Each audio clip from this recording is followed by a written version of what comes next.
ASMR. I wanted to take a moment and say thank you for tuning in and listening to the podcast. I also wanted to mention that we just launched our website, which is sleepandrelaxasmr.com, just all spelled out. The website has all of our show episodes, news and announcements, and it also has information for brands that are interested in sponsoring the show. But most importantly, the website will make it easier to connect with you guys, and I would love to get in touch with as many fans as possible. So I invite you guys to check out sleepandrelaxasmr.com. It's all spelled out. If you're confused about the spelling, just check out the show notes, and there'll be a direct link. But that's all for now. Thanks again for tuning in, and enjoy the episode. Welcome back to another episode of Storytime. We're going to be continuing The Twist by Charles Dickens.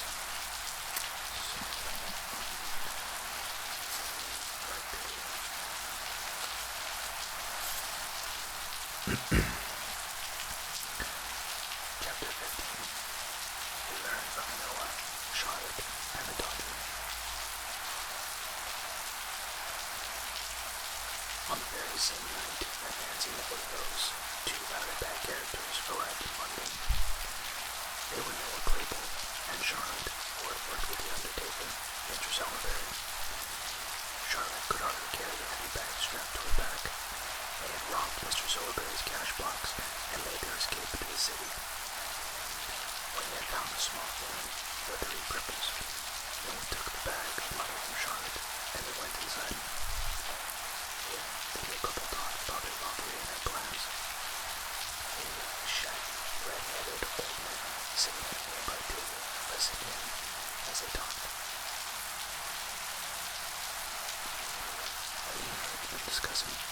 When we heard them discussing the robbery, we joined them and let them know that they were on the same line of work. And this is how Fagin met these two newcomers.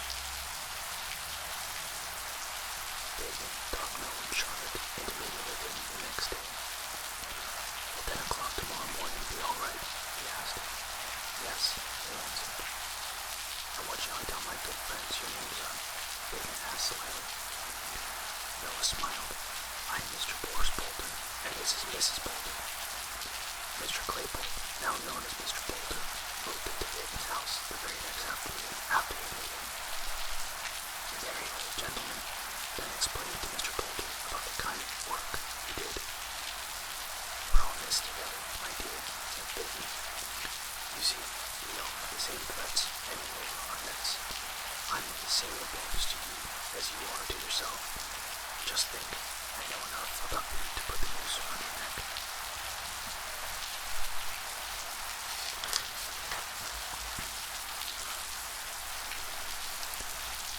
Noah put his hand to his throat. He said he agreed with Fagin, but it didn't sound as though he meant it. Then hangman, continued Fagin. An hangman, my dear, is a sad end. To keep my little business going, I depend upon you. It's this trust we have in each other that helps me get through the hard times. Here Fagin put on a sad face. My best worker was taken from me just yesterday morning.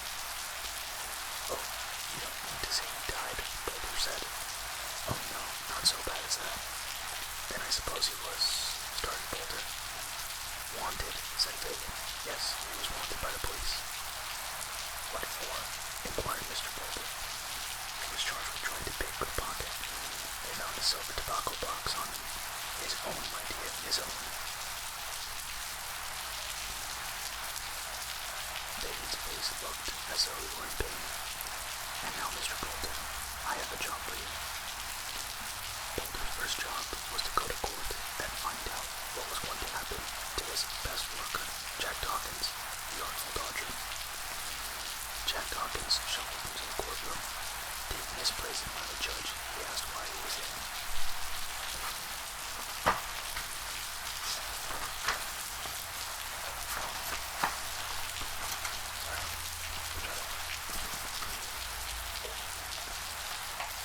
A policeman stepped forward to say that he had seen a prisoner try to pick the pocket of an unknown gentleman in a crowd. Indeed, the Dodger had taken a handkerchief, but because it was a very old one, he had put it back again, but not before trying the handkerchief out for himself. The policeman said the prisoner was searched and found to have a silver tobacco box. "Have you anything to say at all?" said the judge, looking at the Dodger. "I beg your pardon," said the Dodger, looking up. "Did you address yourself to me, my man?" "I have never seen such an out-and-out young rascal, Your Honor," said the officer. Then he turned to the Dodger. "Do you have anything to say?" "No," replied the Dodger. "Not here. Besides, my attorney is having breakfast this morning with the Vice President of the House of Commons. I shall have something to say elsewhere." "He's guilty," shouted the judge. "Take him away." "You'll pay for this, my fine fellows, Lord Jack Dawkins. I wouldn't let you set me free now if you was to fall down on your knees and beg me. Here, carry me off to prison and take me away."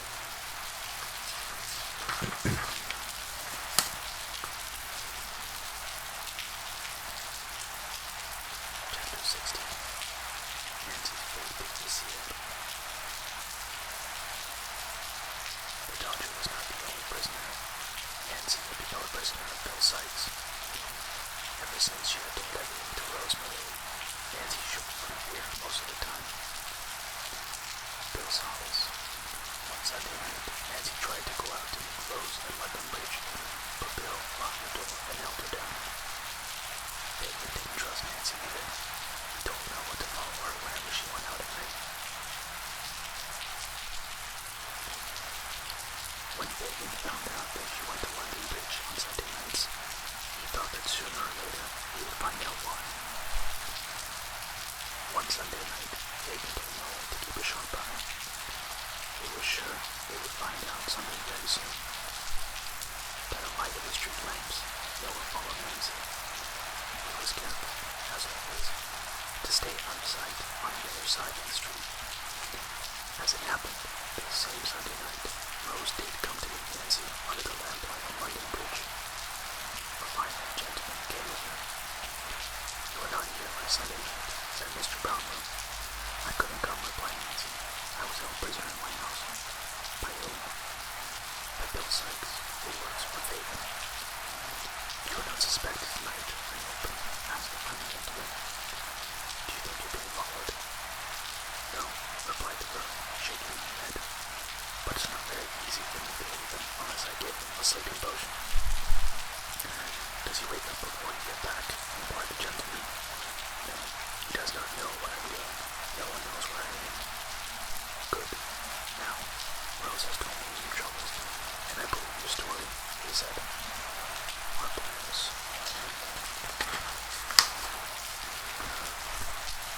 plans are to track down this man, Monks, and find out what he knows. But you cannot be found. You must lead us like an old man to Bill Sykes and live for him." "Fagin," cried the girl, "I will not do it. I will never do it." "Tell me why," said the gentleman. "He has led a bad life, but I have led a bad life too. There are many of us who have done the same things together. They have never turned against me, and I can never tell on them."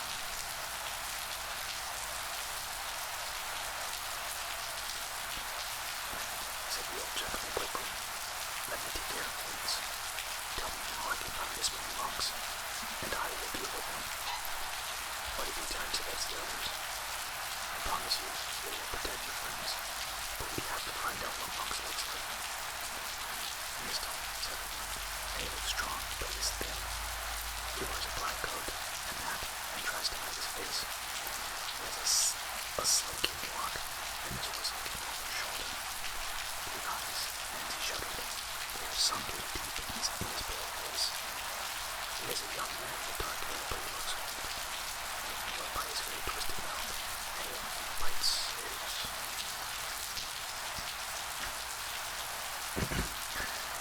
"He often bites his lips, for you see he has fits." Here the gentleman rose, became startled. "One more thing," added Nancy. his throat, just laying behind his handkerchief. There is a broad red scar like a burn, asked the gentleman. You know him? The young lady let out a cry of surprise. I think I do, said the gentleman. Now, what can I do to help you? Nothing, replied Nancy. I am trapped in my own life. I've gone too far to turn back.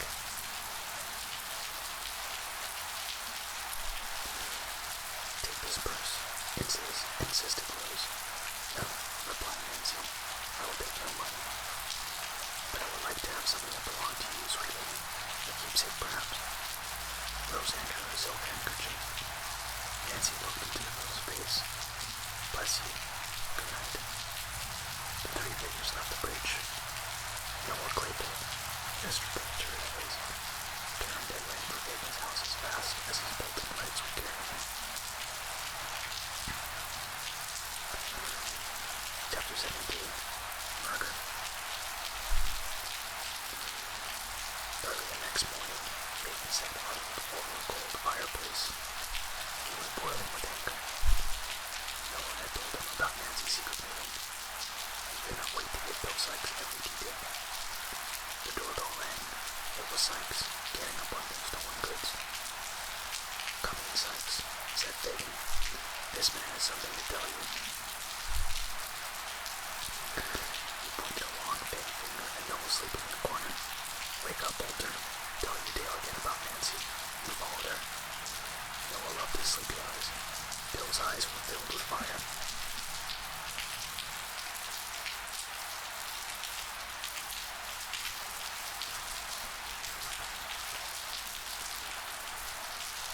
Yes, said Noah slowly. You followed her to London Bridge. Yes. Where she met two people. Yes. She met a gentleman and a lady who asked her to tell about her friends. They wanted to know about monks, too. She told them everything they wanted to know, Noah said. She did she? Cried Fagan, crazy with anger. What did she say about Sykes? She said she put a sleeping potion in his drink so she could get away from him and get outside. Sykes had a wild, hateful look in his eyes. Rushing past Fagan, he ran from the room. He went straight to his own door.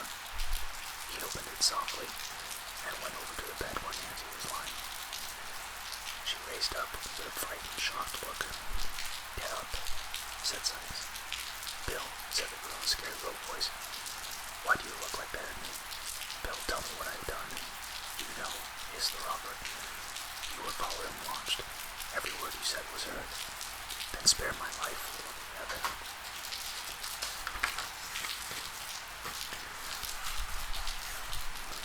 As I spared yours, begged the girl, clinging to him. I never gave you away, Bill. Sykes got one arm free and grabbed his pistol. As poor Nancy looked up at him, he hit her head twice with the pistol as hard as he could. Nancy staggered him, though. She drew from her pocket a white silk handkerchief, the one Rosemary had given her. She held it up in her folded hands as high toward heaven as her strength would allow. Then Nancy breathed one prayer for mercy.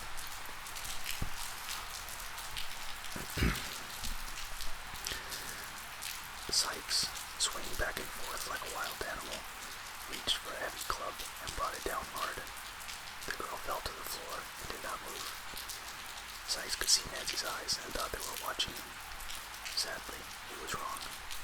Poor Nancy's eyes could see nothing. She was dead. Bill had murdered the only person who had ever cared about him. He turned away from the bleeding body, making sure no one had seen or heard anything. He whistled for the dog and quickly left. But as he left the city behind him, Sykes felt the fear begin to creep over him.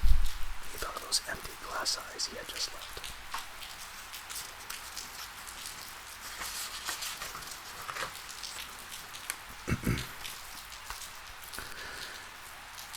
Everywhere he looked, dead eyes seemed to be staring at him from the darkness. Suddenly, he changed his plan and turned back toward London. I'll find a good hiding place for a week or two, and then I'll go to France, he said to himself. Then he remembered Bullseye. He couldn't have the mob following everywhere. Everyone, even the police, knew that Bullseye was his dog. This will give them one more thing to look for that could lead the police right to him. He decided to drown the dog and began looking around for a pond. He picked up a heavy stone as he went. The animal looked up into his master's face. It was almost as though he knew what Sykes was planning. Bullseye lagged behind his grazed master, his head down, his tail between his legs. When Sykes stopped at a pool of water and called to his dog, Bullseye stopped and would not move. "Did you hear me call? Come here," cried Sykes. The dog wagged his tail but didn't move. Sykes started towards the dog, the big stone in his hand. The dog looked at him for a few seconds, backed away, and took off running.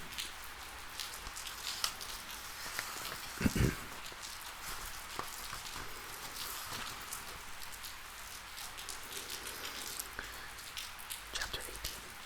The Tale of Monks. At twilight, two men forced Monks into Mr. Brownlow's home, holding his arms tightly. "For what reason am I kidnapped in the street and held here?" asked Monks. "This is strange treatment, sir," he said, throwing down his hat and cloak. "From my father's oldest friend." "It is because of my friendship with your father," said Mr. Brownlow, "that you are not being treated much worse. Edward Leeford. Yes, I know your real name. I loved your father's sister, and would have married her many years ago if she had not died.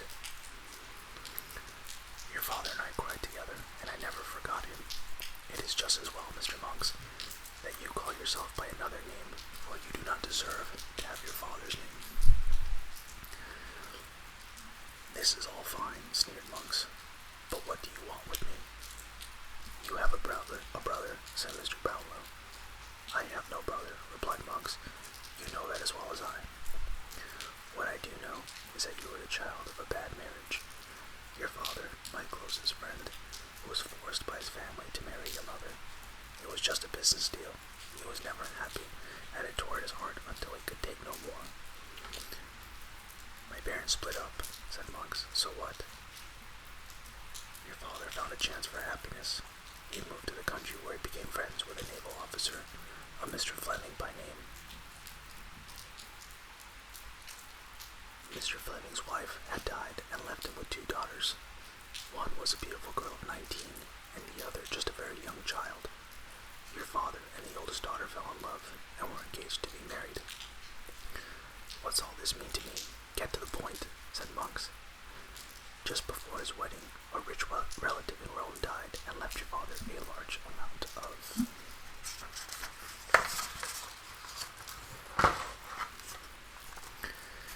large amount of money and property.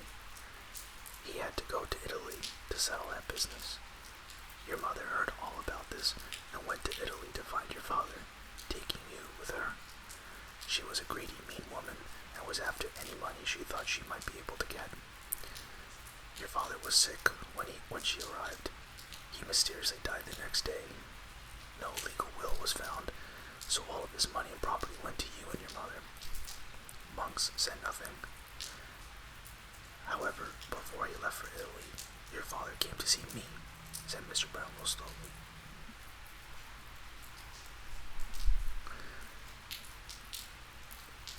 "I never heard of that," said Monks, looking a bit worried. "He left me a picture of the young woman he loved, which he himself had painted. He also told me that he planned to settle his affairs by giving your mother and you a part of his new fortune. Then he was to return to Italy. He was to return from Italy to marry the woman he loved. Of course, I never saw my good friend again. He never came back from Italy. I looked for the young lady whose face was in the painting. I wanted to help her in any way I could, but her whole family had moved away, and I never found her."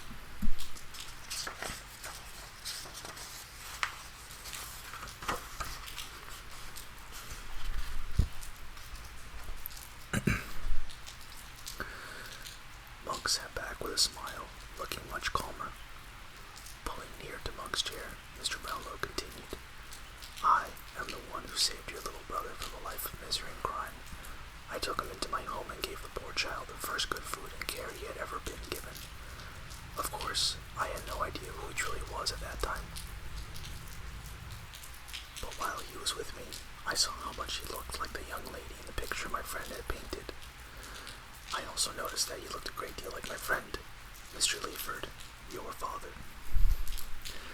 Monks began to squirm. His face became more twisted.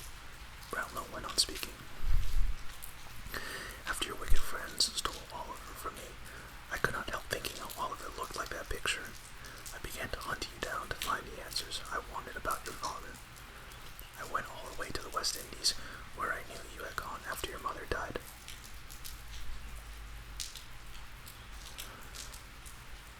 When I found you had left for London, I came back, and I've been looking for you ever since. Now, Edward Leaford, or should I call you Monks, my search is over.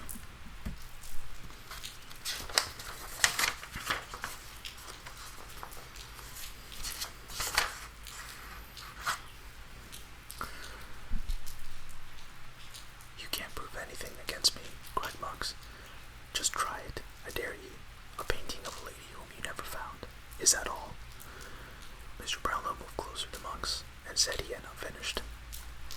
There was a will which your mother destroyed before she died, and she told you all about it. There was something in it about a child that was about to be born to your father and the woman he loved. This could be the only reason you have hunted the boy down. By a twist of fate, you recognized Oliver when you knocked him down in the street the day when I had my pockets picked. Did he look a little like your own father? Did you see something familiar in his face? Mr. Brownlow stopped a moment to calm his voice. We know more. You destroyed proof of your brother's birth and who his parents were because you knew what was in the will, and we also know that Fagin helped you. Who told us? A good-hearted girl, a kind soul who has been murdered for it. Mr. Brownlow's voice rose to a shout. Now, Edward Leaford, your evil plans and schemes have brought Nancy a violent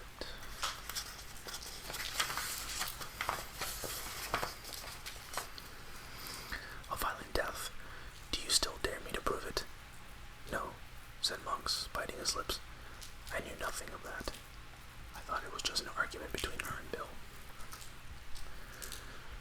No, it was because Nancy told part of your secret that the poor girl was killed. You caused a murder.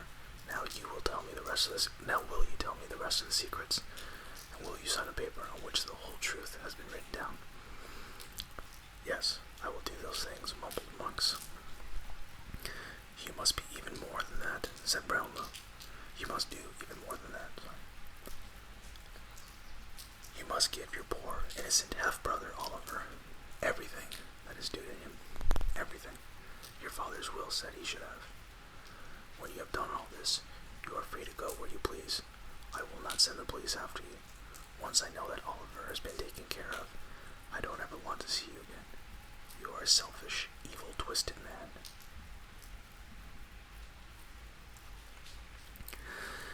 That's the end of chapter 18. It looks like I have one more episode left before finishing the novel. So that is all for this episode. As always, if you have a question or comment, you can reach me at sleepandrelaxasmr@gmail.com, or you can check out the website sleepandrelaxasmr.com. That's all for now. Thanks as always for listening, and take care.